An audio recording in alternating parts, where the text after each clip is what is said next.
Dan kesemuanya itu ianya berlekar tentang hukum-hukum nikah cerai, hukum talak, hukum iddah, hukum zihar, dan ada juga hukum faraid di situ. Dan Allah menyebut bahawa dalam bab hukum faraid, saya nak sebut sikit, Allah menyebut wa man ya'sillah wa yata'adda hududahu yudkhilhu naran khalidan fiha wa lahu 'adzabun muhin.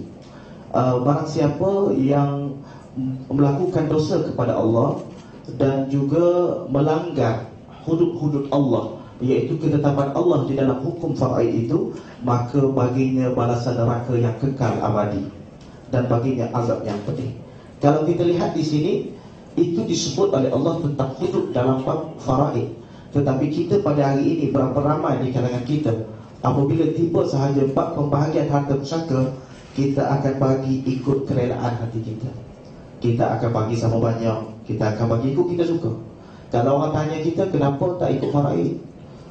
Dia kata, kalau ikut faraid nanti bergaduh adik-beradik. Dan kalau ikut faraid nanti ada yang terasa hati, terutamanya yang perempuan. Kerana dalam bab faraid ini Allah menjelaskan tentang mislah hazil unsayain, lelaki dapat 2 bahagian, perempuan dapat 1 bahagian. Sedangkan kita secara jelas telah mengkritik hukum Allah Subhanahu wa taala, mengkritik hukum Allah secara zat, ianya hukum Allah. Lain dengan kita mengkritik pelaksanaan terhadap hukum Allah. Berbalik kepada soal hudud, iaitu hudud jenayah yang kita bincangkan sekarang. Apa yang berlaku kritikan pada hari ini ialah disalah anggap oleh sesetengah daripada kita.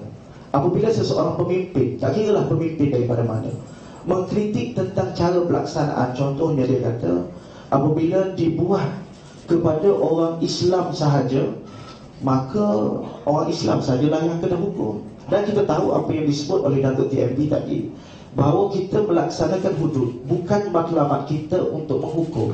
Matlamat kita ialah untuk memberikan satu ketakutan kepada masyarakat bahawa ini merupakan hukum Allah. Dan apabila mereka tahu, apabila ada seorang sahaja yang dikenakan hukum ini, maka akan menimbulkan rasa ketakutan di kalangan masyarakat. Tak kiralah masyarakat itu orang Islam ke ataupun orang bukan Islam. Berbalik kepada soal yang saya sebutkan tadi, apabila kita berpendapat bahawa hudud ini hanya dikenakan kepada orang Islam, maka orang bukan Islam tidak terkena hudud ini. Sebenarnya persoalan ini bukan persoalan baru. Ulama telah berbincang tentang adakah hudud ini dikenakan kepada orang Islam ataupun kepada semua rakyat yang berada di dalam negara Islam. Ini persoalan lama. Kalau kita lihat kepada kitab-kitab fiqh, ulama telah menyebut bahawa hukum hudud ini berdasarkan kepada pandangan majoriti ulama Islam, dia ada 7 jenayah yang mesti dikenakan hukuman hudud. Saya rasa benda ni kita semua maklum. Yang pertama, zina, menuduh zina, mencuri dan juga minum arak. Lepas tu dia ada hirabah, dia ada bughah, dia ada murtad. Jadi 7 perkara ini sebenarnya kalau kita lihat di dalam kitab fiqh yang sebenarnya, ada pendapat yang menyatakan di antara hudud tersebut hanya dikenakan untuk orang Islam sahaja. Contohnya apa?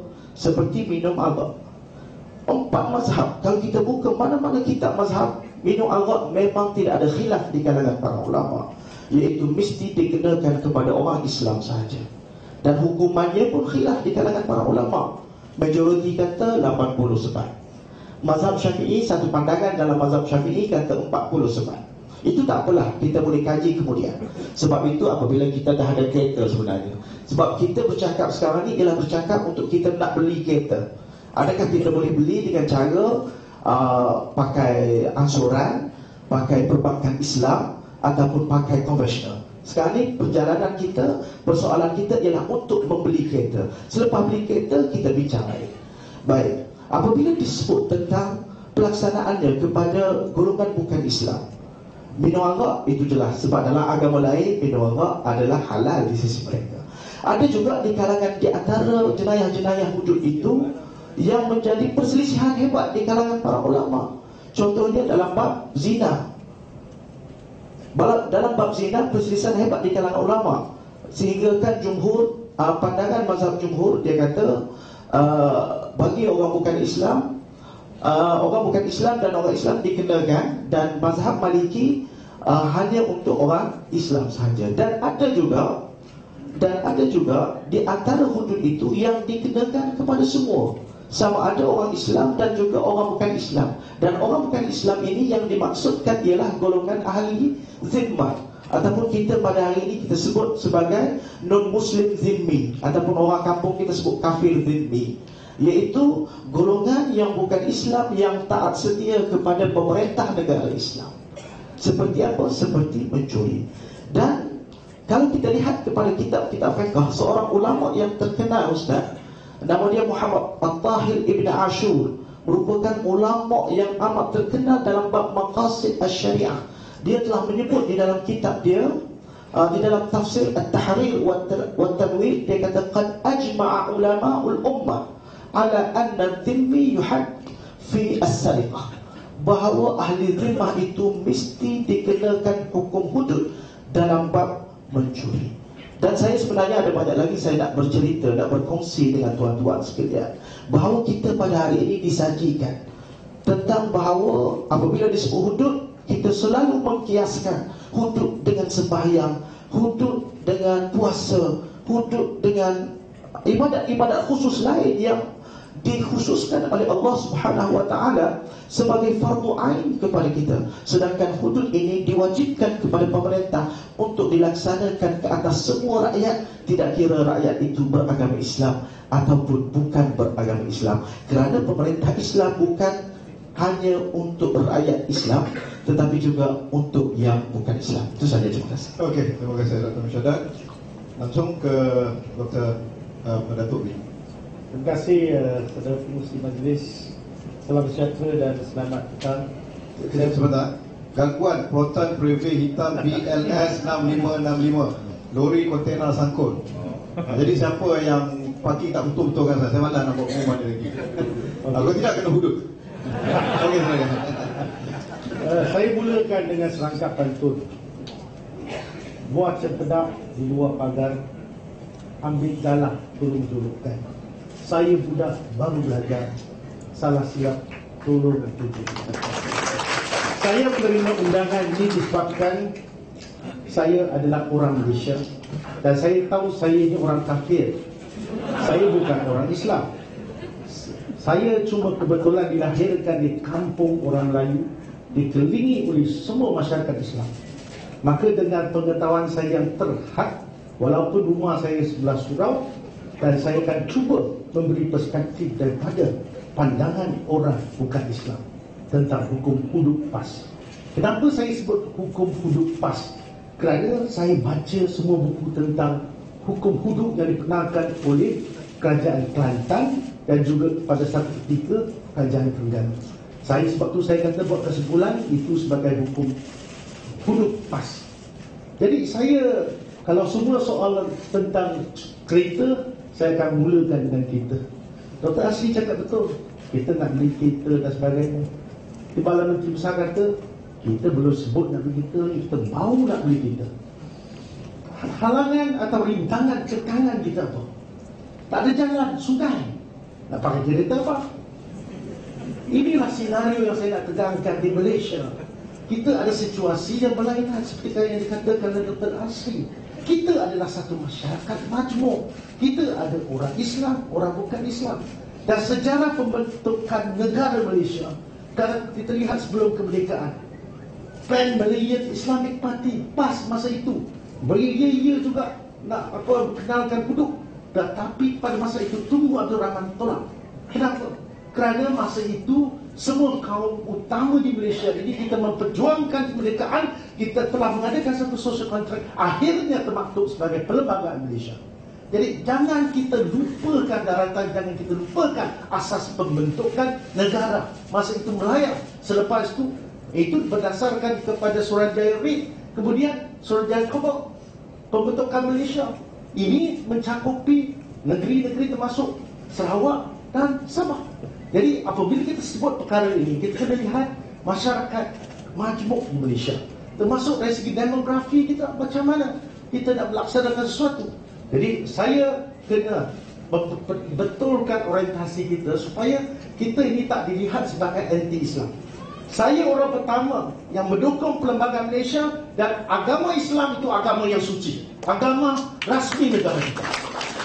Dan kalau apabila ada orang mempersoalkan hukum hudud PAS, itu tak boleh dilihat sebagai anti-Islam, tak boleh dilihat anti undang-undang Islam, kerana tidak ada korelasi.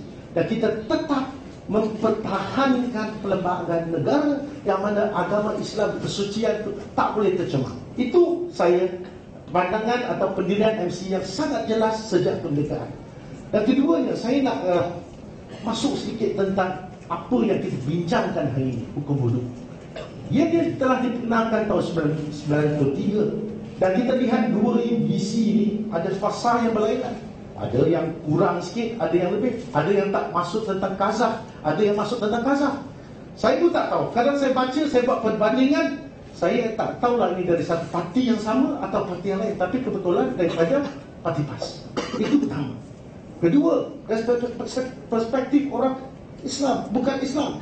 Saya ini, keluarga saya ada orang Islam, anti saya orang Islam. Saya tak ada masalah dengan orang Islam. Dan saya cuma nak lihat apabila terlaksananya hukum hudud ini, apa akan terjadi. Pertama saya nak tanya, kalau orang Islam dan orang bukan Islam terlibat dalam kes zina dan juga kes mencuri, bagaimana kita nak menghukum? Kalau orang Islam tu sebagai mangsa rokok, macam mana dia nak pergi membuat gaduhan kepada hakim? Persoalannya, nak dapatkan 4 orang saksi kejadian yang melihat proses itu. Itu dalam orang itu, orang tu mestilah orang yang akil dan juga balik, maksudnya matang and competent. Yang saya baca, kalau dalam soal ini orang bukan Islam nak mengadu dengan siapa? Kedua, yang 4 orang tu, tak tahulah, perspektif saya mungkin silap, tapi ramai orang bukan Islam Indonesia akan menganggap kalau orang tu melihat 4 orang tu melihat proses tu berlaku setengah jam, saya tak tahu orang ni orang apa, pemikiran dia apa. Ini saya kena terus terang daripada perspektif orang bukan Islam. Kecuali lah saya dapat diyakinkan oleh timbalan yang besar. Okey, itu pertama. Kedua, dalam kes ini, bagaimana kita membezakan kes zina dengan rokok? Tidak dinyatakan dengan jelas. Dan saya nak bertanya, dalam kes ini, kalau kata seseorang yang dia kata kalau orang tu mengandung, kalau dia tak kahwin, itu berzina. Itu adalah presumption, dan adalah menjadi satu tanggungjawab orang yang didakwa ini, orang yang dimangsa ini, dia kena mempertahankan. Jadi dia kena cari saksi. Kalau tak dapat membuktikan dia ini dirogol, dia akan kena. Dan saya rasa dalam kes ini mereka gagal mendapatkan 4 orang bukti, seolah-olah mereka melakukan qazaf. Qazaf tu mereka akan dihukum kerana tidak dapat membuktikan kes itu. Jadi kes ini orang bukan Islam melihatnya sebagai satu perkara yang sangat serius. Dan satu perkara lagi saya nak tanya, apa akan berlaku kalau sekarang orang Malaysia ni satu Malaysia, yang pencuri pun ada kumpulan Melayu, Cina, India. Kalau yang pergi, satu kena potong tangan, satu masuk penjara 2 bulan. Inikah keadilan sejagat? Ini saya nak bertanya.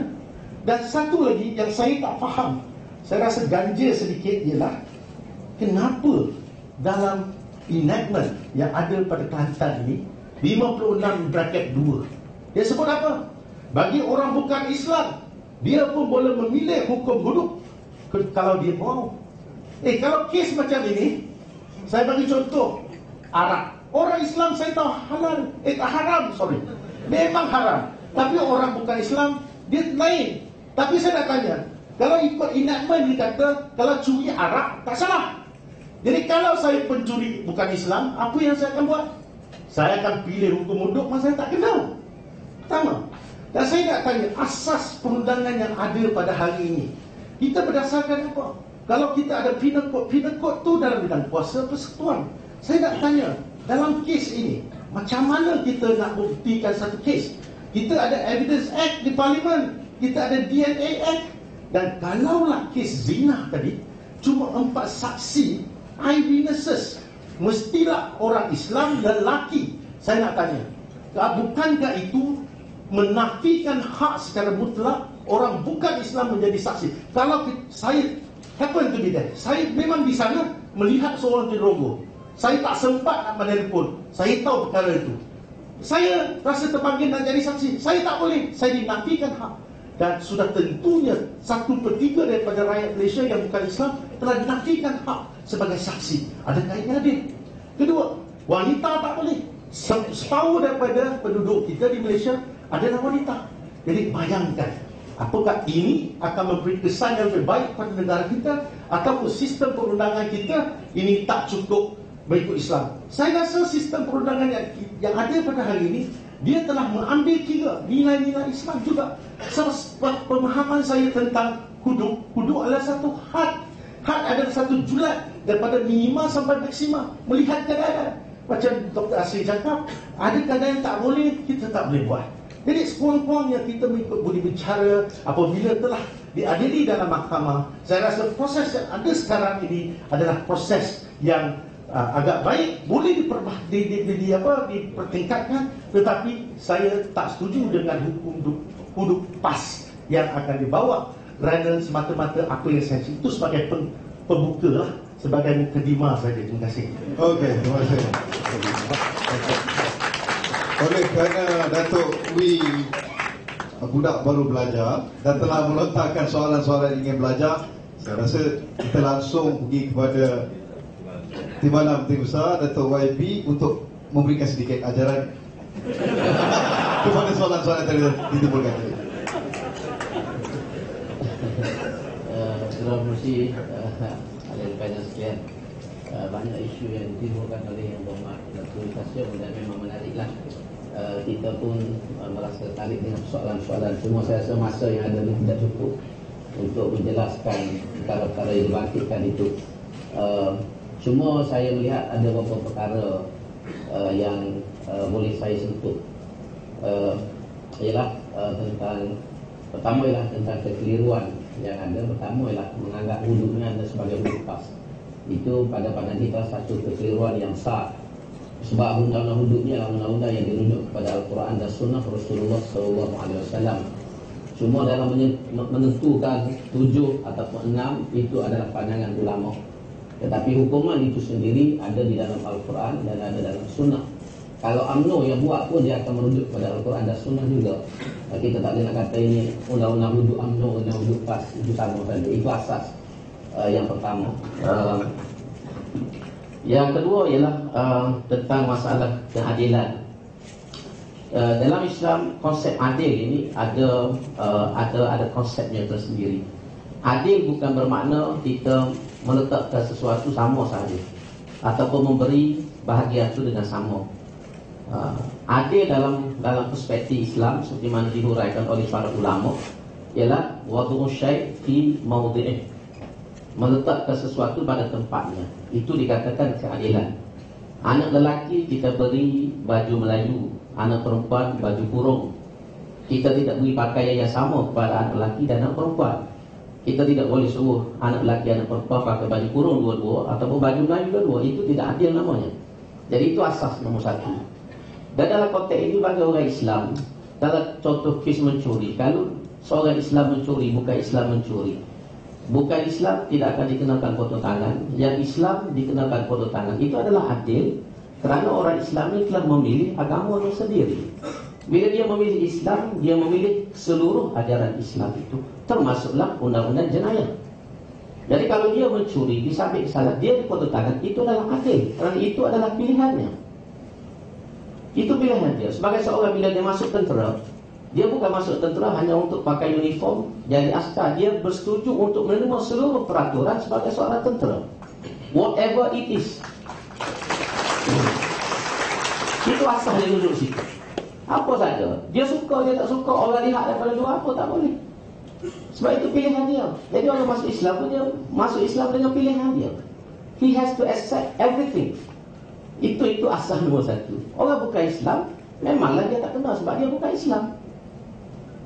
Tetapi ada undang-undang sivil yang menanti dia. Dalam kes robot dan kes zina dan sebagainya, orang bukan Islam ini tidak diterima untuk dijatuhkan hukuman hudud, tetapi boleh diterima untuk hukuman ta'zir.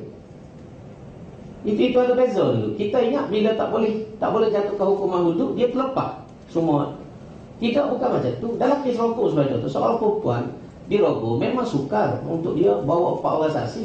Sebab orang biasa tak rogol di depan orang. Dia merogol di tempat yang tersembunyi.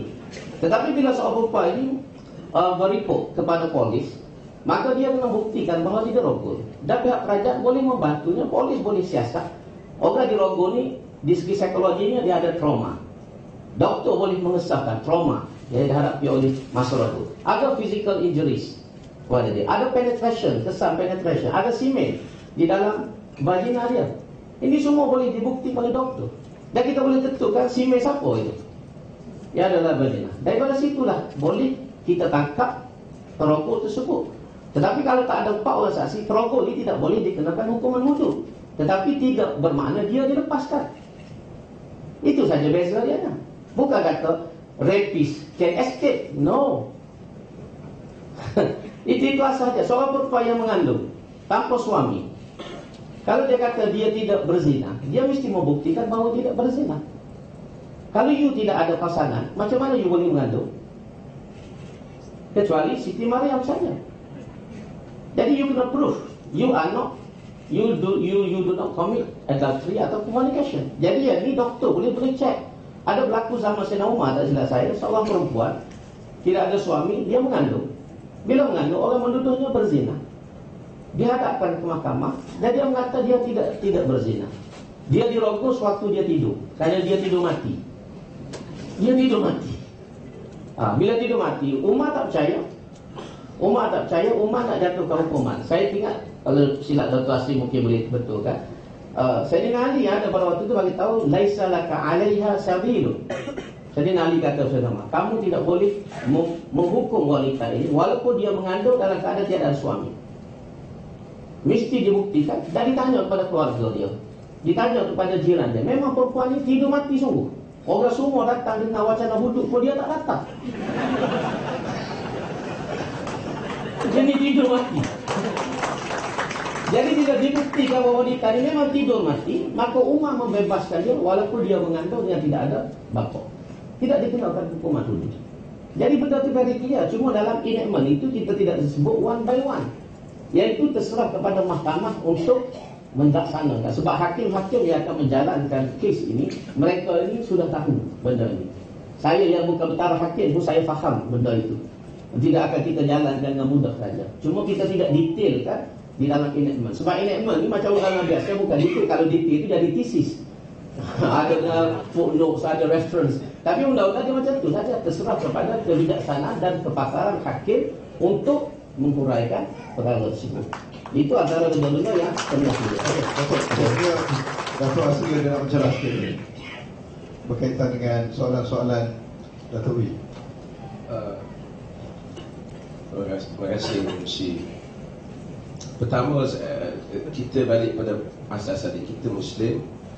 Macam Dato' Ahmad kata tadi, kita percaya bahawa undang-undang ini jika dibuat benar-benar mencapai maksud keadilan, dia memberikan kebaikan kepada manusia. Itu satu perkara yang kita kena yakin. Cuma dia mungkin yang sedang kita bincangkan sebagai Muslim, kita tak bincangkan tentang undang-undang itu. Kita bincangkan apabila dia telah dienactmentkan, dia telah disusun. Bincang, berdiskusi bagaimana nak perkara ini jadi lebih baik. Dia kena diwacanakan, kena mendapat feedback, pandangan balas daripada rakyat. Saya buat contoh.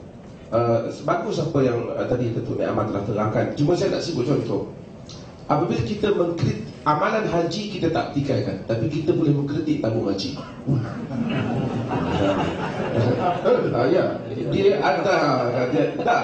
Kita mengkritik pengurusan dia. Bukan saya kata salah, betul. Tapi nak bezakan. Beza antara tabung haji dan haji. Bila kita mengkritik tabung haji, orang tak boleh kata awak ni pertikai rukun Islam. Tak boleh. Kita pertikaikan dia.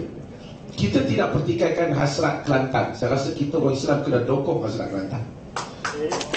Cuma kita sedang bincangkan ialah bagaimanakah perkara ini hendak dikemasginikan supaya ia tidak membawa kepada suatu perkara yang tidak menjadi tujuan sebenar syariat. Saya sebenarnya setuju juga sebahagian poin yang disebut oleh ahli panel kita yang keempat tadi, iaitu saya mempunyai pendapat yang berbeza dalam hal ini. Contohnya tentang masalah undang-undang. Kita kena bezakan antara dosa yang membabitkan urusan peribadi dan dosa yang membabitkan keselamatan awam. Dalam kes hudud ini, kalau nak dibezakan, dosa peribadi macam zina, adultery, minum arak, yang saya sebut sebagai private sin, yang membabitkan dosa antara seseorang dengan Tuhan, itu tidak dihukum orang yang tidak menganggap ia sebagai kesalahan agama lain. Tetapi kenapa hudud nak dibuat? Hudud nak dibuat kerana nak mengawal keselamatan masyarakat, untuk kedamaian. Tiba-tiba ada orang yang mencuri yang tak dikenakan, sedangkan kesan tindakannya sama. Hanya kerana perbezaan agama, maka itu tidak dapat membantu kepada maksud kedamaian. Maka dalam kes mencuri, merompak, hendaklah disamakan. Kalau nak dilihat di sisi itu, saya bersetuju. Sebab itu, bagaimana kita memilih undang-undang itu. Macam Brunei, saya fikir dia tidak memilih sebahagian yang dibuat di Kelantan tidak dibuat oleh Brunei di pandangan yang lain, termasuk mengandung tidak dijadikan sebab untuk dijatuhkan hukuman hudud, tapi sebab dia kembali kepada ta'zir umpamanya. Okey, kemudian saya nak sebut senario hukum. Hukum ini tuan-tuan sangat adil apabila ia berlaku dengan begitu indahnya. Saya tengok keindahannya. Nabi SAW apabila dia memotong tangan pencuri, baginda sendiri di rumahnya tidak ada apa-apa untuk orang menyatakan dia ada kepentingan. Omar apabila memotong tangan pencuri, antara bahu kanan dan kirinya ada beberapa tampuk, maksud dia tidak ada kepentingan. Semua orang tahu apabila dia memotong tangan pencuri hanya untuk kepentingan masyarakat saja. Dalam suatu masyarakat yang hudud ini bagus, tapi kita kena buat kapal terbang nak turun ni, dia kena ada landasan, kalau tidak dia terjun dalam parit. Itu isunya. Dalam satu masyarakat, saya baru saja balik selama dengan isu rasuah ibu pejabat polis Kedah semalam, ketua polis Kedah. Isu rasuah umpamanya, isu rasuah kita dah ada sekarang berpuluh 53, satu slot turun dulu 54. Artinya negara-negara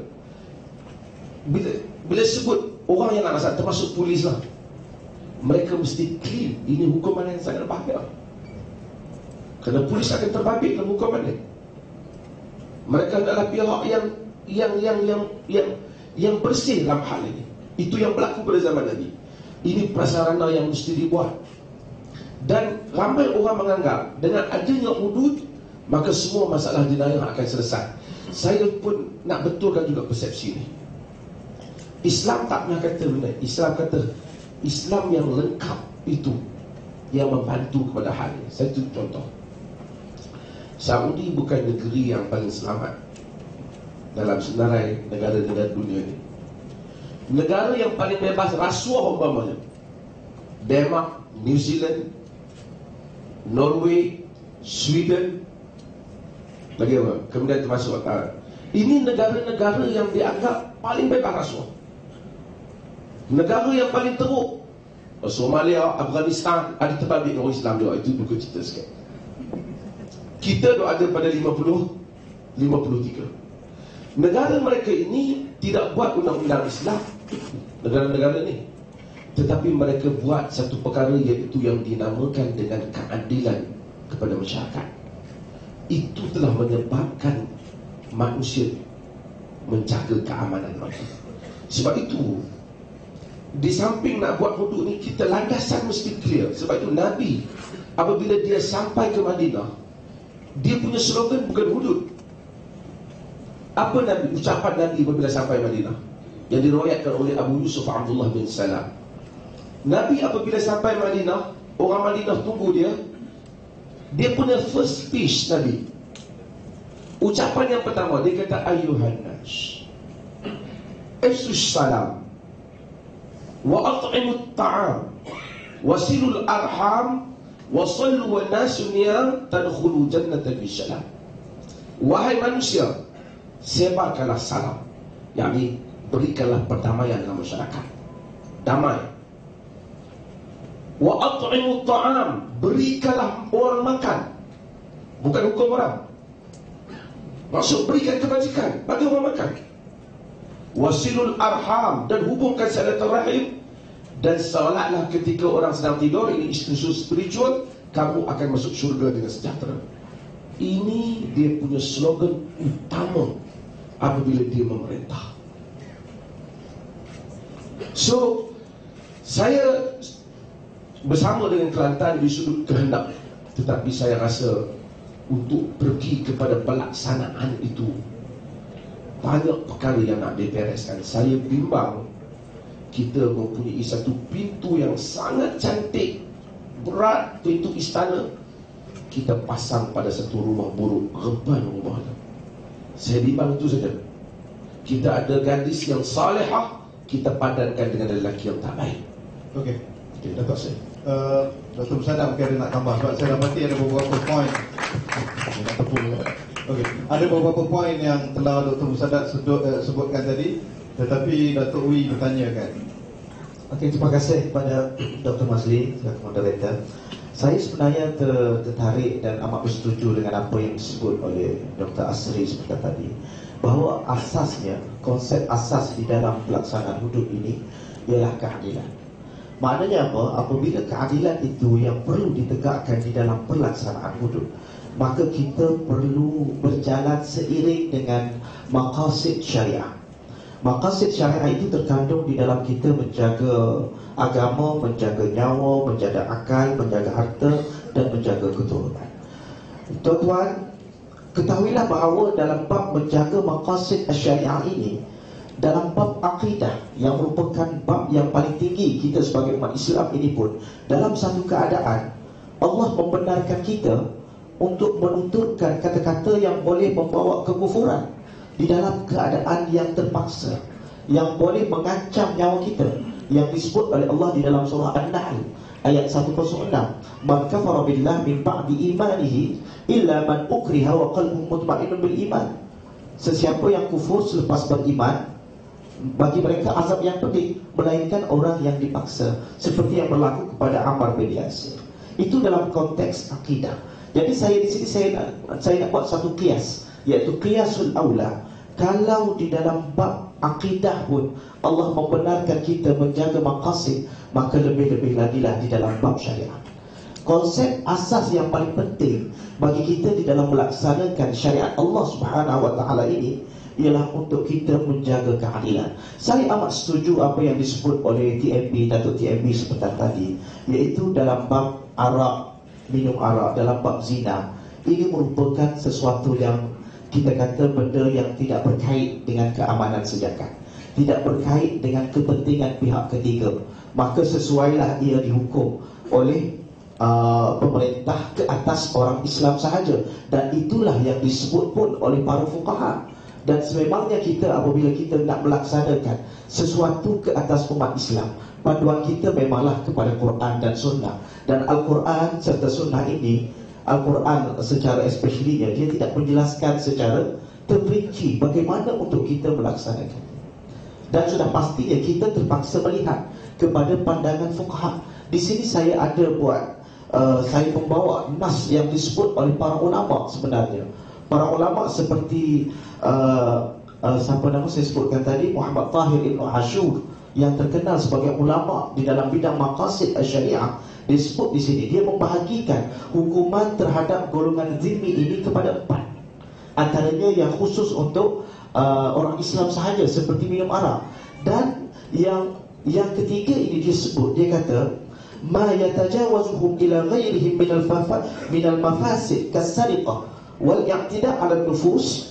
Dia kata sesuatu kesalahan yang dilakukan dan ianya merupakan pencabulan terhadap pihak lain, seperti mencuri dan juga mencabul ke atas anggota dan juga harta orang lain, maka waqad ajma'a ulama'ul ummah, ulama berijma', dia kata, ala anna hadzal qism yajri ala ahkamil Islam.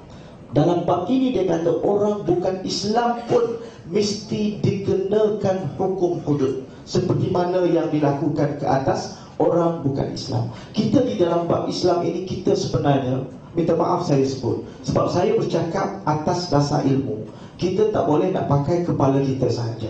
Sebab benda berkaitan dengan Islam, kita kena lihat pandangan ulama-ulama Islam. Sememangnya hukum hudud ini bukan tujuannya seperti sembahyang untuk tujuan ta'abbud, tidak. Ianya bertujuan untuk menjaga keamanan. Bagaimana mungkin keamanan dapat dijaga sekiranya orang Islam yang mencuri bersama-sama yang bukan Islam? Dia pergi curi sekali sama-sama, tiba-tiba disabitkan hukuman. Yang Islam potong tangan, yang bukan Islam boleh pilih nak penjara 2 bulan ke nak potong tangan. Saya rasa kalau diberi pilihan, yang Islam ni pun akan mengaku, tak, saya wasiam, dia kata. Sebab ini akan menimbulkan fitnah. Sedangkan hukum Islam ini bukan saya cakap, ini apa yang disebut oleh para ulama. Ibnu Ashur semua kita tahu siapa dia, begitu hebat di dalam maqasid syariah. Dan kalau kita lihat pandangan ulama-ulama Islam daripada mazhab Hanafi, mazhab Maliki, mazhab Syafi'i, mazhab Hanbali, semua ulama-ulama itu sebut mencuri tak apa, dia kata. Mencuri untuk orang Islam sahaja. Dan bab zina, walaupun jumhur kata kena hudud juga, tapi oleh kerana Maliki kata tak kena hudud, tak apa, kita pakai zina untuk orang Islam sahaja. Tapi dalam bab mencuri, ulama tidak ada khilaf bahawa mencuri kalau nak dikenakan, mesti dikenakan semua. Kerana tujuannya apa? Bukan tujuan untuk ibadat, untuk sembahyang sahaja, tetapi tujuannya ialah untuk menjaga keamanan masyarakat, menjaga keamanan rakyat yang bukan sahaja orang Islam rakyat itu, tetapi rakyat itu juga terdiri daripada orang Islam dan juga orang bukan Islam. Saya rasa itu saja. Mungkin ada sedikit maklumat. Saya tambah. Ya, saudara. Pertama ialah kita bukan menggunakan kiasan akal, kita merujuk kepada nas. Ibnu Katsir waktu menguraikan ayat wa in ja'uka fahkum bainahum bima anzalallah au a'rid anhum, jelas disebut di situ berdasarkan nas tersebut. Mana orang bukan Islam itu ada pilihan secara umum saja, tak kira hukum mana pun, itu pilihan dia. Jadi ini pandangan ulama, dan ini pun pandangan ulama juga. Kita memilih pandangan ulama yang kita rasa lebih sesuai dalam konteks yang ada pada hari ini. Bukan kita ikut pikiran kita, kita ikut konteks yang sesuai. Sebab macam di Brunei, dia memilih hukuman hudud ini kepada semua masyarakat dia. Tapi kami di Kelantan, kami pilih hanya untuk orang Islam sahaja. Ustaz, adakah ayat tadi berkaitan dengan hukum? Salimah? Dia semua dalam hukum, dalam semua. Dalam masalah jenayah, berdasar kepada zaman Nabi seperti yang diterangkan dalam huraian itu. Okey, Datuk. Semua mungkin ulama dia memperincikan sekitar. Tapi dia ada satu persekitaran konteks yang sikit berbeza. Kerana masyarakat Yahudi ketika itu, mereka memang mempunyai undang-undang mereka, dan undang-undang mereka itu sendiri tak berapa jauh daripada hudud ni. Ya. Dan berbeza dengan masyarakat non-Muslim yang ada dalam konteks kita, yang tidak ada undang-undang agama sebenarnya. Jadi bahkan Nabi serahkan balik pada mereka, mereka uruskan. Tapi dalam konteks kita, akhirnya negara kena uruskan. Ini saya ingat ijtihad ini bukanlah kita halang hudud, tetapi kita nak relook balik, pas nak kena duduk dan kena sekali lagi bincang lagi perkara ini untuk dilihat, ambil manfaat juga daripada banyak perkara. Saya cukup contoh, umpamanya dalam rejam, umpamanya Syekh Mustafa Zabqa, tokoh besar fiqh zaman ini, dia tak bersetuju Libya buat rejam. Dan saya rasa ini bukan soal tidak bersetuju dengan hukum, kerana saya baca hadis Nabi SAW yang diriwayatkan oleh Abu Dawud dan Tirmidzi. Nabi kata, la tuqta'u aidi fis safar wa la tuqta'u aidi fil ghazw. Jangan kamu potong tangan pencuri ketika musafir, jangan kamu potong tangan pencuri ketika peperangan. Al-Imam Al-Auza'i, ketika Al-Imam At-Tirmidzi riwayatkan hadis ni, disebutkan perkataan Al-Imam Al-Auza'i.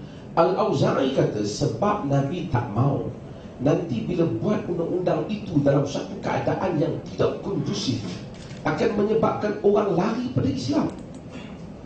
Sebab tu dia tak bagi masa musafir tu. Artinya bila kita buat benda tu, tak boleh menyebabkan salah tafsir kepada Islam. Itu saja. Nanti ngaku jadi siap. Ada yang tu jadi siap. Okey, silakan Datuk. Ya, saya pandangan, ya. Saya tertarik dengan hujah yang telah dikeluarkan oleh Tuan Sah. Saya cuba pelik sedikit. Saya dengar dengan teliti yang dia kata memang orang Islam memilih agama, sebab tu dia kena rela menerima hukuman. Tapi cuma satu dia, kita manusia tak boleh memilih penjenayah. kita tak tahu siapa yang akan merogol kita. Jadi kalau saya orang Islam, kebetulan yang merogol tu adalah orang bukan Islam, adakah adil dari persepsi orang Islam melihat penjenayah itu? Kalau ikut, kan mereka ini tak disabitkan ke sana, ke hukum dulu. Yang kedua saya nak tanya, Tapi mereka ada takzir. Daripada takzir. Mereka tak lepas hukum. Mereka masih dihukum dengan takzir. Dan takzir boleh jadi lebih besar daripada dulu.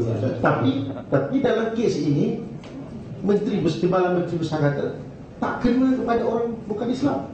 Tak ada itu hudud tak kena. Tetapi tak lepas hukum. Tetapi Section 52 in bracket 56 in bracket 2 kata bagi sesiapa, dia akan tengok mana yang lebih ringan. Dia akan gunakan macam curi lah, kes curi. Saya orang Cina, curi kedai orang Cina. Okey, saya curi arak, Islam tak silap. Tapi tiap-tiap hari kerja saya curi arak je. Bakal masyarakat kita berdiri tentram. Itu perspektif dan bukan Islam. Dia akan memilih subsection 56 bracket 2 ni. Jadi saya rasa perkara ini perlu diberi pandangan dan diberi perhatian. Kedua, saya cuma nak tanya, Jadi Datuk, kalau section itu bermasalah, pilihannya ialah tak ada dalam section 56.2 dia letak. Jadi pada Datuk, jikalau section itu bermasalah kerana penjenayah boleh pilih hukum hudud atau tidak, maksudnya Datuk lebih memilih bahawa bukan Islam pun patut dikenakan hudud. Tak, maksudnya dia kata subsection 52, nothing in this enactment shall preclude a non-Muslim from electing. This enactment apply to him in respect of any offence committed by him. Jelas, perkataan itu kata dia boleh pilih. Betul. Dia kalau dia pilih untuk dibicara di mahkamah syariah, dia akan dikenakan hukum penetangan. Tapi saya sebut bukan mahkamah sivil. Ini bukan kes curi. Kalau dalam kes ni, Tak semua kes. Itu semua. barang curi, kalau nilainya dia dapat pulangkan kepada orang yang dia curi, kalau ikutkan di sini ada pengecualian. Jadi saya tak lihat ni kerana ada sangat banyak percanggahan dengan penal code yang ada sekarang. Dan sebab tu saya kata, tadi di mana Menteri Besar kata, oh kita tak boleh tulis dengan jelas. Tetapi dalam ni jelas bahawa dia cuma untuk kes rokok 4 eyewitnesses. Itu saja. Dan mesti akhir dan balik. Itu saja. Jadi kalau dalam circumstantial evidence yang ada dalam undang-undang penal code sekarang, tak boleh pakai. Boleh pakai. Dia dalam ini, sorry interject. Dia mesti ada 4 orang saksi ini untuk membolehkan dijatuhkan hukuman hudud.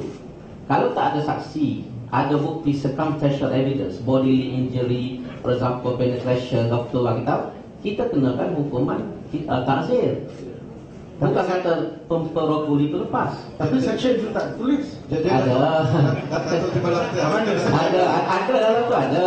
Okey, Kali tengok ada lagi ada. Datuk Wabi, saya cuba letakkan saya di kasut lah. Tempat apa ni? Datuk Wi ya. Datuk apa ni Wabi duk sebut tentang takzir. Apa tu takzir? Ta'zir ini selain daripada hudud. Undang-undang jenayah yang ada ini di Malaysia pun boleh dianggap sebagai ta'zir. Jadi sekarang ni kalaulah Kelantan laksanakan hukum hudud berdasarkan apa ni section 56 tadi, dia boleh pilih. Maksudnya ini berkaitan dengan rogol tadi. Mereka terlepas daripada Hukuman hudud kerana bukan Islam, tetapi dicas di bawah mahkamah sivil. bawah penal code. Bawah penal code. Okey. Tapi bukan ni double jeopardy. Bukan double jeopardy sebab dia cas sekali saja.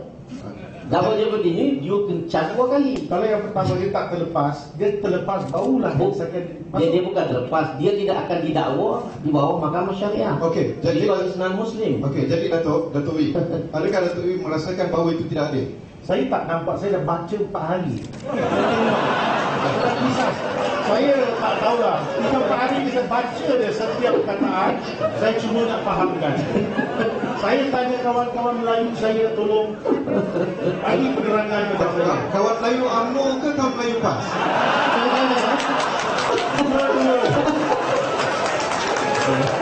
Okey, Datuk Wi, saya rasa ada poin yang valid tadi ni sebab saya pun rasa macam ada perkara yang saya tak lawas dengan Dia macam ni. Saya rasa gini, pertama ialah mana-mana kesalahan yang dilakukan oleh orang bukan Islam, orang bukan Islam ini tidak akan didakwa di bawah mahkamah syariah. Contohnya seorang bukan Islam merogol, dia akan didakwa di bawah mahkamah sivil. Itu maksud dia ya. Okey, jadi adakah itu boleh diterima Datuk Wee? Sebab tu saya tanya, adakah itu satu keadilan sejagat apabila dua orang merogol seorang perempuan? Itu adalah orang Islam yang dirogol.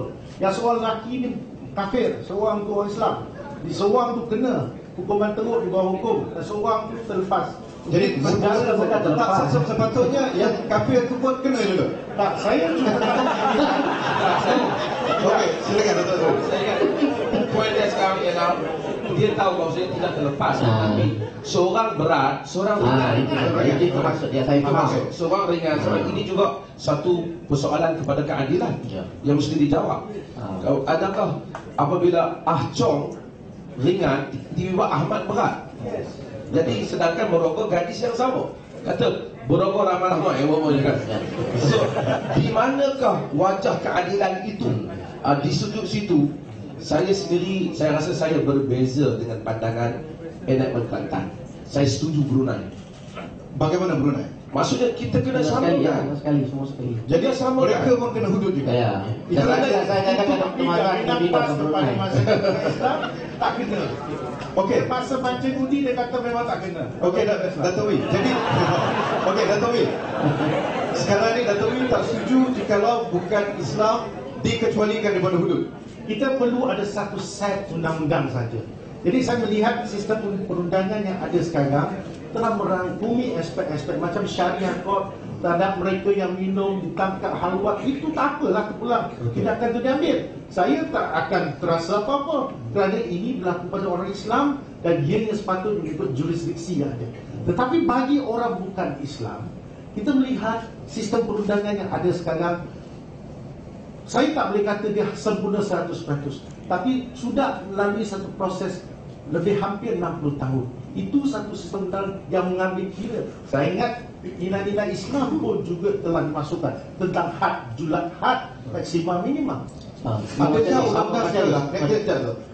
undang-undang sekarang telah berjaya mengurangkan kadar jenayah? Sama juga Kepala Menteri Besar kata, kalau ada Datuk Khabar kata, oleh kerana kes jenayah banyak kita kena kenalkan hudud. Tapi sekarang kata bukan senang kita nak kenakan orang.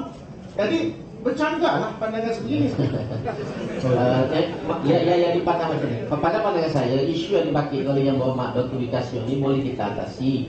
Iaitu kalau kerajaan persekutuan memberikan laluan seperti mana janjikan di Parlimen kepada kita Kelantan untuk melaksanakan Enactment Jenayah Syariah, kerajaan persekutuan mesti meningkatkan hukuman di dalam penal code terhadap kesalahan merokok supaya jadi tinggi.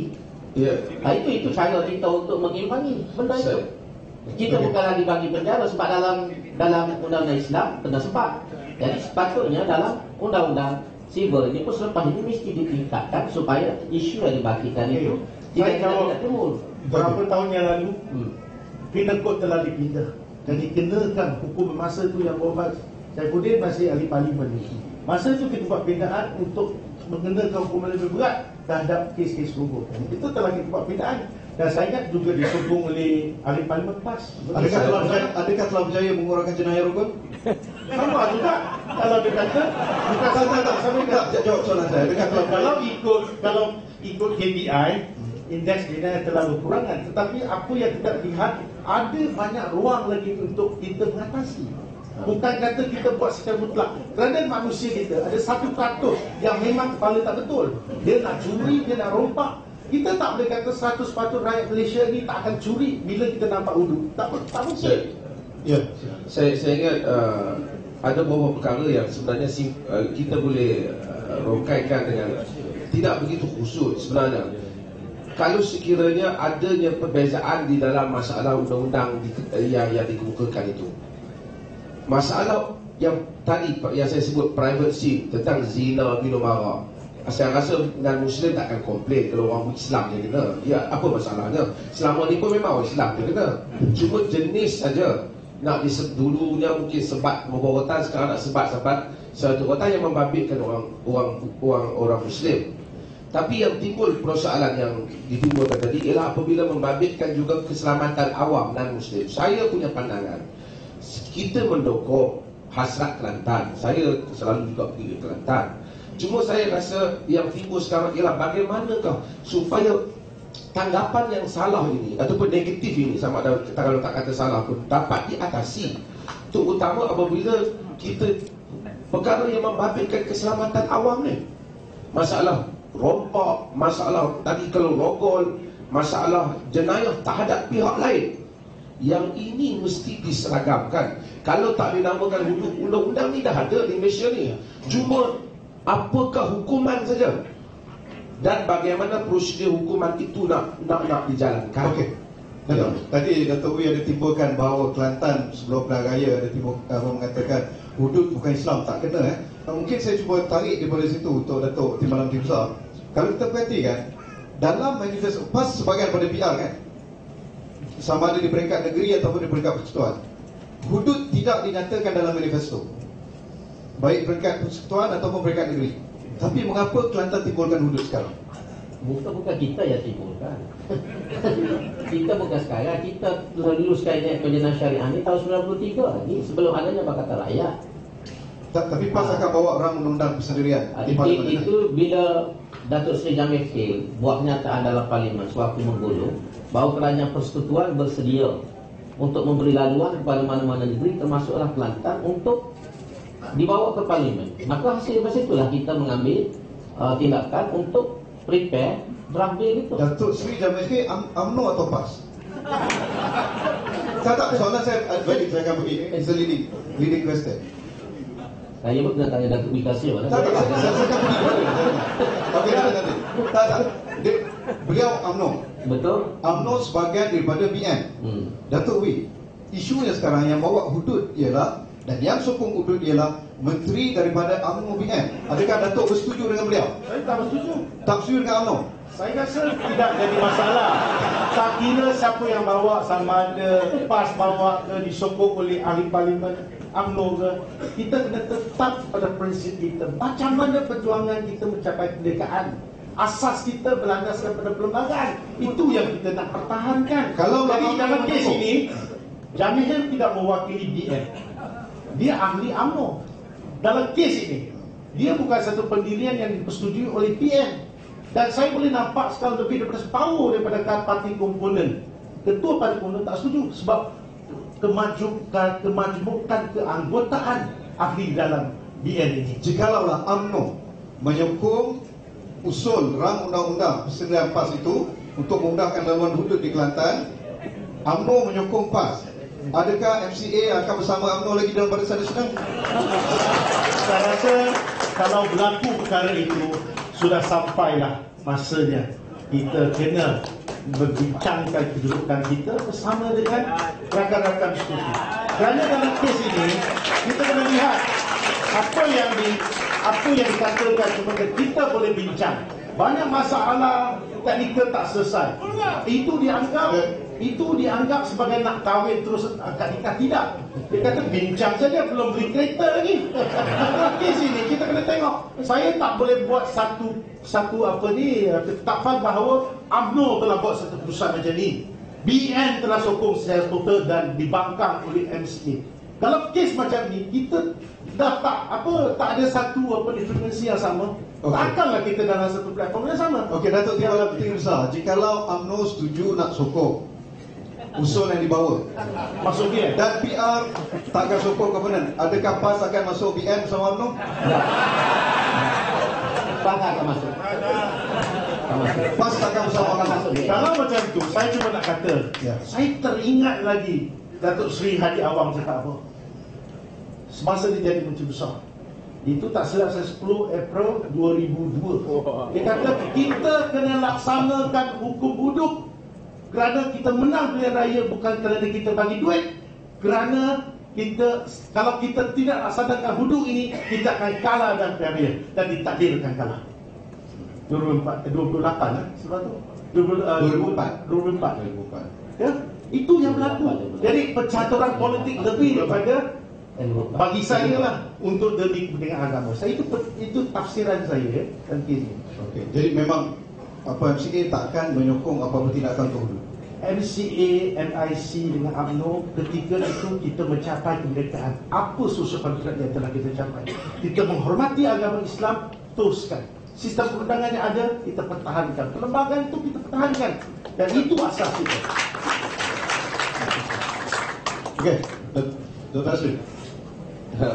Saya tengok bahasan kita pada berbagai-bagai ruang. Ya. Saya punya tujuan saya di sini ialah nak memberi pandangan balas terhadap elemen Kelantan ni, bukan nak mematikan semangat dia, tapi nak meminta supaya dia melihat balik beberapa perkara yang sudah ada di situ supaya dikemaskinkan. Bukan pendirian nak menghalang dia nak buat hudud itu.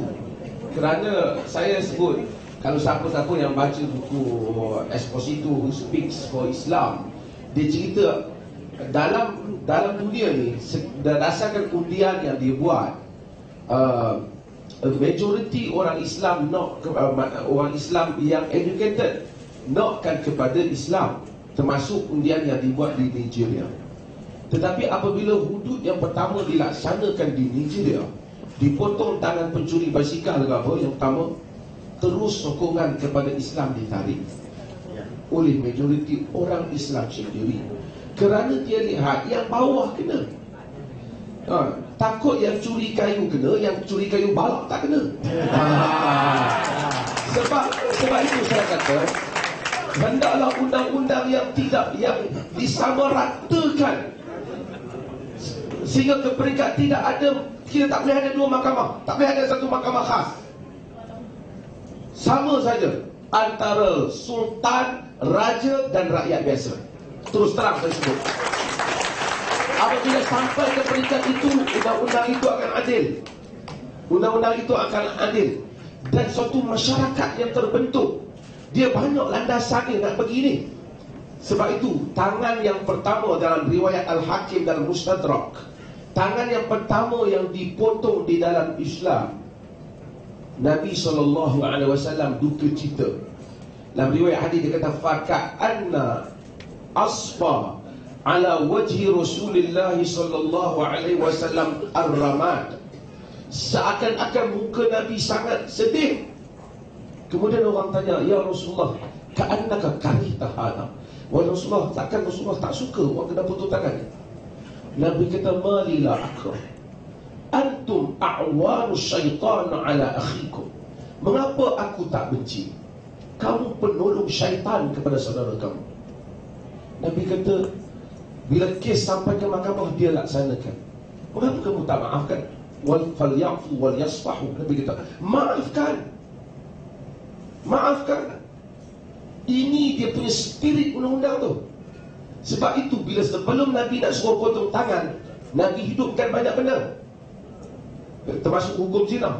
Macam saya kata tadi, kahwin sangat mudah. Orang bangga Rasulullah tawar dia nak kahwin Rasulullah, dia tak nak. Rasulullah boleh kahwin, terus kahwin. Tak ada janda yang tinggal melainkan orang kahwin. Sekarang janda yang cantik-cantik pun banyak tahu tak kahwin. Maksudnya itu cerita sampingan.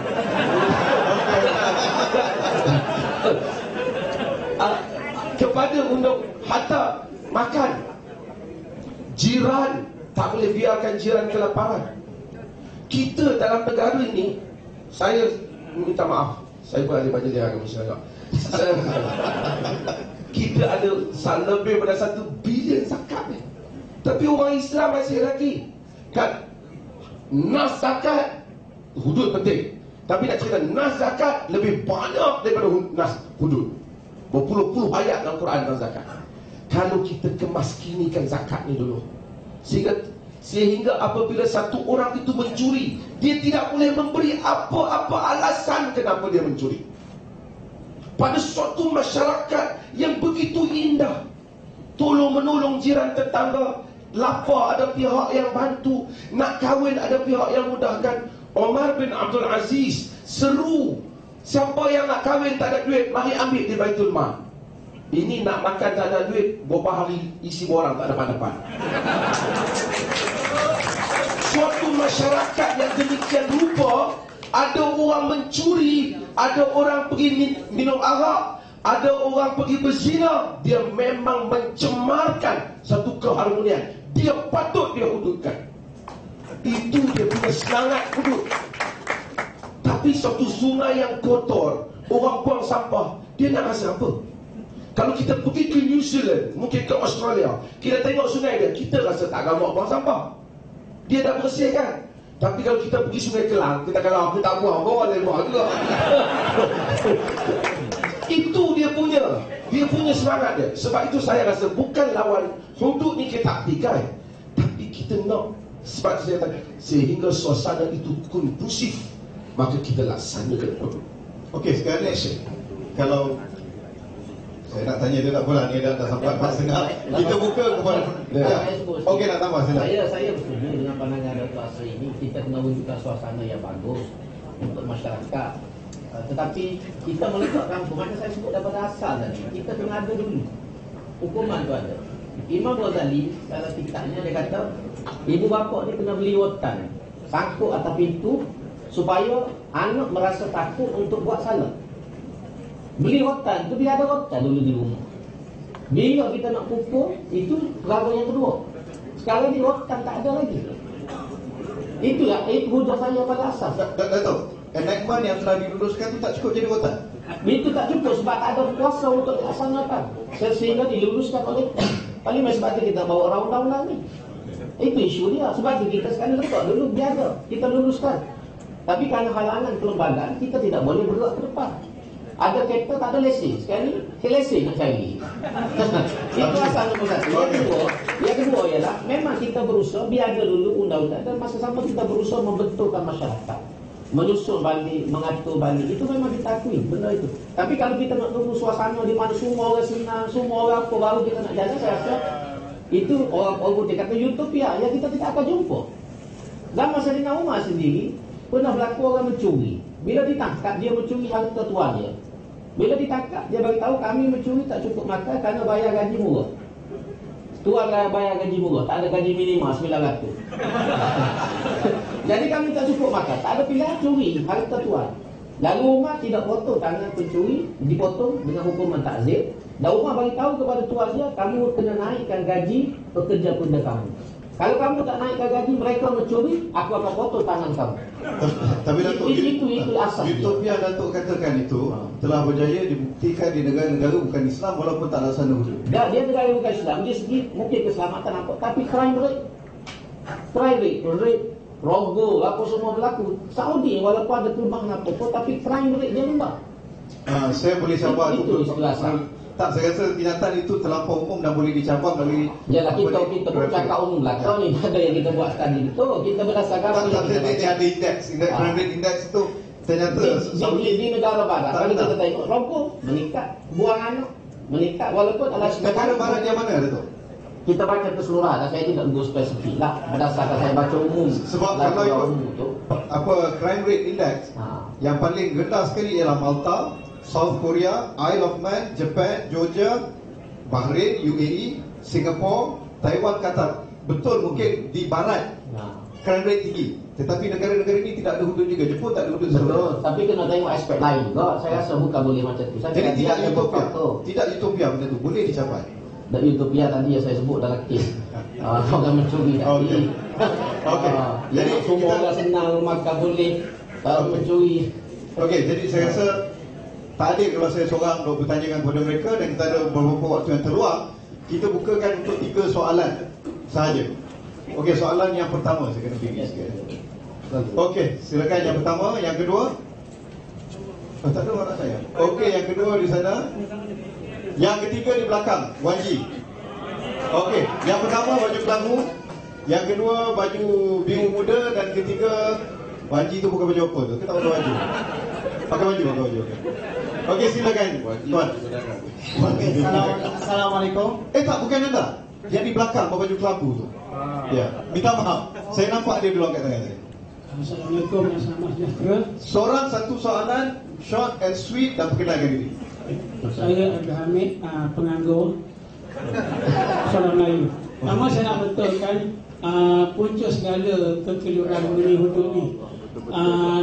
Ramai tersalah anggap tidak kembali kepada Al-Quran.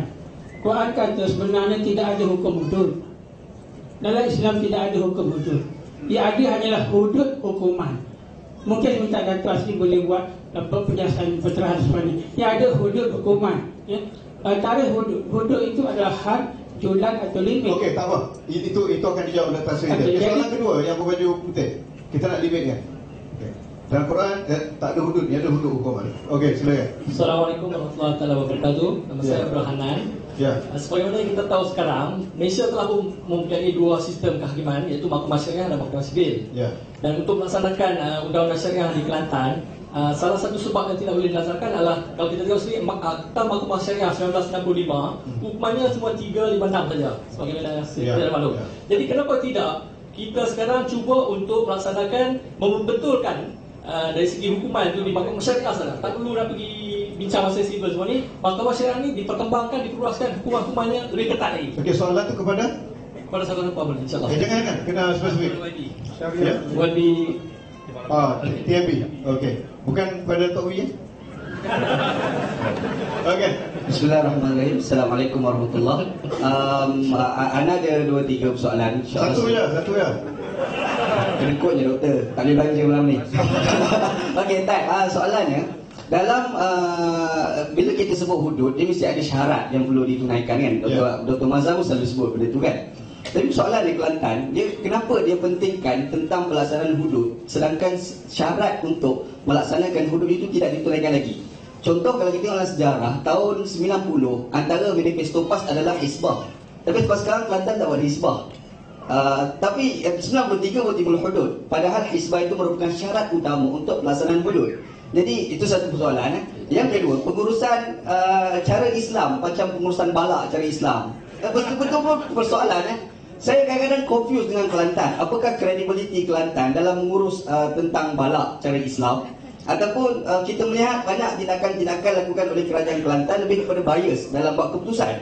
Ini kan pula dalam kerana lebih besar melibatkan tentang hudud. Okey, Yang ketiga. Okey, cukup. Okey, bagi lagi. Bagi kat Brother Janggut ni tadi saya. Okey, satu soalan je jangan. Assalamualaikum, saya Jubin. Wajib soalan kepada TMB. Tamu semua soalan. Okey, TMB. Okey, saya soalan saya ditujukan kepada TNB juga. Oi, semua TMB ya. Okey, soalan saya adalah kenapa perlu percaya pada UMNO? Kerana di Kelantan sebelum ni berapa kali dah masuk ke dalam belanjawan negara mengenai lebuh raya, tapi tidak dibuat lebuh raya. Kenapa masih percayakan UMNO di mana sebelum ini, sebelum pilihan raya ada jawatan kuasa khas royalty dan timbul pula jawatan kuasa khas hudud. Pada pendapat saya, kenapa perlu percaya pada UMNO? Ini apa dia cerita yang dari UMNO ni? Macam mana? Apa cerita dari UMNO ni? Maksud Kenapa saya, percaya pada UMNO? kerana kenapa kita dalam PAS sudah ada Pakatan Rakyat tetapi masih lagi nak bantuan daripada UMNO untuk melaksanakan hudud. Ya. Okey. Nampak gaya Datuk TMB kena jawab banyak soalan. Okey, silakan Datuk. Okey. Sebab ladies lah, ladies. Ahli Parlimen. Okey, silakan. Ahli Parlimen. Nanti pakai mic, Datuk. Okay, soalan saya kepada Datuk Lee adalah sekiranya kita mengadakan satu moratorium di mana dalam masa beberapa tahun PAS dan ilmuwan Islam diberi peluang untuk menjelaskan duduk sejelas-jelasnya. Ya, saya akui enactment tu ada perkara saya sendiri pun dulu biasa menyatakan ketidakpuasan hati saya. Tapi sekiranya kita terangkan selepas beberapa tahun dan ketika itu jelas, adakah MCA boleh terima hukuman hudud ini dilaksanakan setelah landasan itu siap dan rakyat faham? Terima kasih. Okey, terima kasih Datuk Siti. Okey, kita mulakan dengan Datuk TMB. Silakan. Jadi tentang masalah kenapa kita memerlukan kerjasama UMNO untuk melaksanakan ini, kerana UMNO yang memegang kuasa di Malaysia sebagai parti teras dalam Barisan Nasional. Itu yang asas dia. Kalau kita mereka Malaysia, kita tak mengharapkanlah sokongan UMNO. Tapi sebelum kita ada kuasa, yang ada kuasa ni kebetulannya Barisan Nasional dan UMNO di dalam itu. Jadi bila UMNO menyatakan pendirian, bersedia memberikan laluan, maka kita ambillah peluang yang ada. Itu asas dia. Dan tidak ada niat ataupun agenda yang tersembunyi di sebalik daripada perkara ini. Saya selalu buat ibarat, kereta kita mati, tiba-tiba orang datang nak tolak kereta. Takkan kita nak tanya, kamu PAS ke UMNO? Itu tugas saya yang paling mudah. Okey, isu balak. Isu balak ni memang banyak orang menuduh Kelantan ini menyalahgunakan berat sebelah. Tapi siasatan yang dibawa oleh SPRM setakat ini tidak ada bukti. Itulah kenikmatan. Masuk untuk guru lagi tu kata kita buka 25 jam kepada SPRM untuk siasat semua perkara. Dan SPRM telah beberapa kali pergi menyiasat fail-fail yang diambil di Jabatan Perhutanan, dibuka dan sebagainya. Tapi setakat ini tidak ada bukti berlakunya penyelewengan dan salah guna kuasa dalam pembagian balap. Ini sudah. Sebab itu jangan buat tuduhan-tuduhan yang tidak ada asas. Fitnah, jangan buat fitnah. Mengkritik boleh, tapi jangan memfitnah. Okey, Hisbah tadi. Hisbah ini memang dulu ada dijanjikan. Dan bila saya berada dalam kerajaan tahun 2004 jadi exco, kita tanya, Tok Guru pada waktu itu mengatakan kita sudah ada PAC. PAC ini sudah boleh memainkan peranannya sebagai hisbah. Jadi tidak perlu kita Kelantan menubuhkan hisbah secara bersendirian. PAC boleh memainkan peranan itu. Dan itu yang disebut. Dan pada pandangan saya, hisbah ni atau PAC bukan asas kepada pelaksanaan hudud. Kalau tak ada PAC hisbah pun hudud kita boleh jalankan. Tak jadi masalah. Bukan ada kaitan antara dua itu. Tak ada hisbah pun boleh buat. Itu bukan prasarana. Datuk, bukankah Selangor ada Selkat dan Pening ada? Ya betul, itu memang kita tahu. Tapi kenapa Kelantan tak boleh buat? Kelantan itu masa itu Tok Guru bagi tahu. Itu terus sebagai Menteri Besar, dia kata kita tidak perlu wujudkan hisbah kerana sudah ada PAC. Itu alasan dia. Jadi kita pun terima pandangan, sebab itu Menteri Besar yang cakap. Sekarang ni tak ada. Sekarang ni tengoklah macam mana kalau kita rasa PAC itu tidak dapat memainkan peranan dia, mungkin kita boleh melihat kepada keperluan menubuhkan hisbah. Itu asasnya. Baik, sekarang Datuk Wee, soalan daripada Dr. Maria tadi. Saya meneliti soalan tadi, susah untuk saya jawab. Kerana pertama, dia banyak anggapan. Kerana ada, dia kata kalau kita buat kerja ini dan mengambil masa yang panjang untuk terangkan ini. Saya cuba nak kata satu prinsip yang utama. Pertama, apa yang kita lakukan adakah dia bercanggah dengan perlembagaan? Itu perlu kita semak, ya. Kedua, saya melihat dalam konteks ini, kalau saya membaca enactment yang ada, saya rasa khawatir ada beberapa perkara yang perlu diperbetulkan, dan sebab itu saya menolak. Salah satunya ialah dari perspektif orang bukan Islam, kalau dia kata mencuri arak dengan alat hiburan itu tak boleh. Kalau macam tu, macam mana dengan mereka yang membuka kedai muzik? Dia curi boleh ke tidak? Sebab ini dalam enactment tulis dengan jelas. Kalau itulah perspektif orang Islam, orang bukan Islam tak yang dikira, sampai bila-bila pun perkara itu tidak akan diterima. Dan mungkin ada persepsi yang salah terhadap hukum, mungkin ada yang baik, tetapi ini dari perspektif orang Islam mungkin sesuatu yang supaya mereka tak pedih, tak mabuk. Itu okey, tak ada masalah. Tapi perspektif orang bukan Islam perlu diambil kira. Dan ketiga saya nak tanya, saya sejak kecil lagi, jiran-jiran saya beritahu saya, dia kata, Syok, agama kita ni agama yang adil pada orang Islam dan bukan Islam. Sebab tu masa kejadian 13 ni, keluarga saya dijaga oleh orang Islam. Tak ada masalah. Di mana tu Datuk? Di Jasin Melaka. Tak ada masalah. Sebab jiran saya mempertahankan rumah saya. Sebab tu kita jadi rakan sahabat karib, tak ada masalah. Saya cuma satu saja, selalu saya tanya, okey, kalau nak berlaku adil, mestilah ada satu persekitaran di mana orang bukan Islam merasa selesa untuk menerima apa yang tidak jalankan. Tapi dalam konteks masyarakat majmuk Malaysia belum sampai masa, dan ini soal mempertahankan perlembagaan. Itu yang kita nak lihat.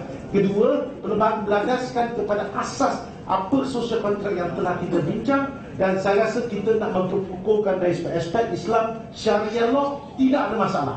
Orang Cina kalau dia pergi bank nak ambil perbankan Islam, mungkin menguntungkan, dia akan ambil. Itu tak jadi masalah. Kerana it's a way of life. Jadi kalau dalam konteks ini kita boleh terima secara menganggap dia sebagai akan sesuatu yang membawa kebaikan pada kita. Tapi dalam hukum hudud ini, bagi saya perspektif kita ialah melihat kepada menang kalah dalam pengundian pilihan akhir. Saya selalu tengok perkara ini dalam kerajaan memang senyap, tak berani nak sebut mereka akan buat hudud. Dan sebab itulah DAP kata tak rompak, tak curi, jangan takut hukum hudud. Tapi sekarang berlabak. satu masyarakat bukan Islam lihat perkara macam apa sudah jadi. Jadi saya rasa pemahaman pada masyarakat orang bukan Islam tentang Islam, kita nak membetulkan persepsi agama Islam tu agama yang baik. Kalau Dr. Asri bercerita kepada masyarakat bukan Islam, saya ramai akan terima, betul, kita perlu ada perspektif kondusif. Kita kena melihat dengan dari perspektif yang lebih luas, lebih terbuka, dan orang akan menghormati agama Islam dalam konteks ini. Jadi saya melihat secara keseluruhan NCA akan mempertahankan perbahagian itu, kita memang rasa terpanggil. Dan keduanya, oleh kerana sistem perundangan yang ada, kita tak boleh ada wujud dua sistem perundangan yang berasingkan berjauh, termasuk white collar, cyber crime. Macam mana kita nak mencegah, sama-sama kita mencari keadaan memperkukuhkan sistem undang-undang yang ada. Okey, terima kasih. Dr. Mazhar. Dah tadi soalan hudud tak ada dalam Quran, ni ada hudud hukum. Hudud undang-undang itu ada dalam Quran. Cuma perkataan kadang-kadang sebahagian orang guna tilka hududullah, itu bukan hudud. Demikian hudud Allah itu bukan hudud. Itu undang-undang, peraturan-peraturan yang berbagai. Cuma potong tangan disebut dalam Quran, sebab disebut di dalam Al-Quran. Semua ni hukum Quran. Seperti mana zakat disebut dalam Quran, suruh makan orang disebut dalam Quran, bantu orang disebut dalam Quran. Cuma yang saya sebut sekarang ni ialah kita tak ketika yang itu. Cuma mungkin kita bincang landasannya dan prioriti. Macam kalau saya, kalaulah saya mungkin kalau tanya, saya kata kalau saya nak dibentang di parlimen, mungkin antara benda yang sebelum hudud kita bentang dulu dasar hiburan negara. Yang sekarang ni penting hiburan ni macam-macam. Garis panduan umum yang kumpulan Islamis kemukakan yang mana lebih sejahtera untuk negara, kita belum ada. Umpamanya dasar pembetulan pendidikan, kerangka kertas yang dibentangkan yang dapat dikongsi value-nya oleh Muslim dan non-Muslim. Banyak lagi kalau kita nak bentang dasar penyelarasan tentang mobilisasi semula tentang zakat dan harta baitul mal negara juga penting, yang mana itu asas kepada landasan. Kemudian setelah PAS kemukakan ini PAS bagi hudud. Saya rasa orang akan respect sebab dia dah buat banyaklah kerangka-kerangka yang menunjukkan dia membina landasan yang kukuh untuk mewujudkan satu masyarakat yang harmoni. Itu saja idea saya. Dan kemudian tapi tak apa, benda dah ini bagus juga sebenarnya PAS muka ni. Kalau tidak tak ada forum ni. Kalau tidak TUI tak baca, tak baca. Okey, waktu benar-benar mencuri kita dan tapi kita terpaksa berhenti. Soalan dah cukup. Cuma kita akan tiba pada penggulungan lah. Jadi kita minta daripada setiap ahli panel seorang seminit saja untuk gulung. Jadi kita mulakan dengan Datuk Wee. Saya akhir sekali akan menekankan bahawa MCA tetap dengan pendirian kita akan mendukung perlembagaan negara yang ada sekarang. Itu kita akan sokong. Dan kedua, apa yang penting ialah kalau tokoh kita seperti Tun Abdul Rahman, Tun Razak, Dr. Mahathir, mereka pada ketika itu tidak menganggap hukum hudud sesuai di Malaysia, saya rasa mereka ini tidaklah kurang Islam. Mereka juga adalah bangsawan, memang ada pemikiran yang jauh. Dia tahu kenapa tak boleh, kerana masyarakat kita adalah masyarakat berbilang kaum dan tak ada persekitaran yang kondusif. Dan terlebih lagi kalau kita lihat negara Sudan tahun 1984, perpecahan, dia dah mulakan hudud saja pecah pada dua negara. Dan apa yang berlaku kalau kes Pakistan tadi, boleh bawa kes Aminah Liwal, dan satu lagi kes Farhan Bibi. Tolong minta Timbalan Menteri Besar bawa kes dia, baca apa masalah berlaku itu di negara Islam, dan homogeneous adalah orang Islam. Terima kasih. Okey, terima kasih. Dr. Musyadat, silakan. Okey, terima kasih Moderator. Sebenarnya saya sependapat dengan Dr. Asri bahawa saya bersetuju, saya menyokong penuh usaha kerajaan Kelantan untuk melaksanakan hudud, kerana saya juga adalah rakyat Kelantan. Dan itulah sebenarnya, dan dasar apa yang disebut oleh kerajaan Kelantan ini disokong oleh kerajaan Malaysia sebenarnya. Oleh sebab itulah Menteri Agama, Menteri Jabatan Perdana Menteri Dr. Jamil Khair telah pun mengumumkan bahawa akan ditubuhkan satu jawatan kuasa khas untuk menilai tentang cara pelaksanaannya itu. Dan sememangnya apabila kita menyebut tentang kaedah ataupun cara pelaksanaan, kita mengkritik cara pelaksanaan itu. Saya nak Menteri Besar, Timbalan Menteri Besar Kelantan dapat memberi penjelasan kepada semua rakyat bahawa sesiapa yang memberi komen, mengkritik tentang cara pelaksanaan ini, bahawa mereka sebenarnya bukan menolak Islam, mereka sebenarnya bukan menolak hudud, tetapi mereka nak supaya rotan yang dibeli itu adalah rotan yang baik, dan rotan itu sesuai untuk digunakan untuk menghukum anak-anak mengaji Quran dan sebagainya. Dan satu benda lagi yang saya nak sebutkan di sini, yang saya sebut tadi, menggunakan akal itu adalah dalam kita mengkiaskan hudud dengan sembahyang, dengan ibadat khusus. Bukan kata dalam pengambilan pendapat yang mengatakan hudud untuk orang Islam sahaja. Okey. Saya kasih. Terima kasih Doktor. Silakan Doktor. Terima kasih kepada semua, dan saya pun merasa gembira lah dengan pandangan-pandangan walaupun ada yang pro dan kontra, dan insya-Allah pandangan-pandangan baik itu kita akan ambil perhatian.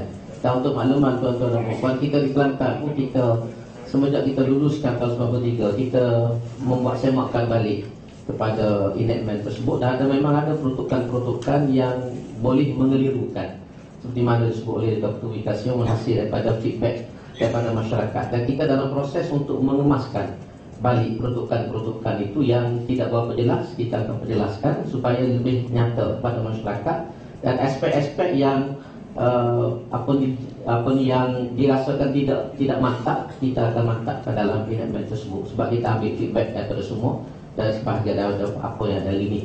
Dan untuk makluman, sebab tadi Dr. Asri kata kita patut mentang di Parlimen dasar pendidikan, kita dalam mereka ni untuk Kelantan dulu.